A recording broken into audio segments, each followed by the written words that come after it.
how do you help teach people what we would kind of consider those intuitive moments where we're observing behavior and looking at the animal to recognize, symptoms of disease or clues that something is off? Yeah. So, like I mentioned before, some of the technologies that we have now are helping really a lot, right? So we have these training videos. We have a set amount of videos that their first week or two is really going through videos and learning from those. We also have the training farm, which they're assigned with a buddy. And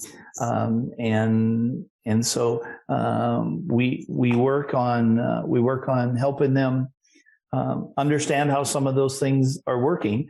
So the added thing to that, though, those training videos never stop. So we have a certain number of videos we go through every week, all year long, and so they get to see repetition, and so that seems to help a lot.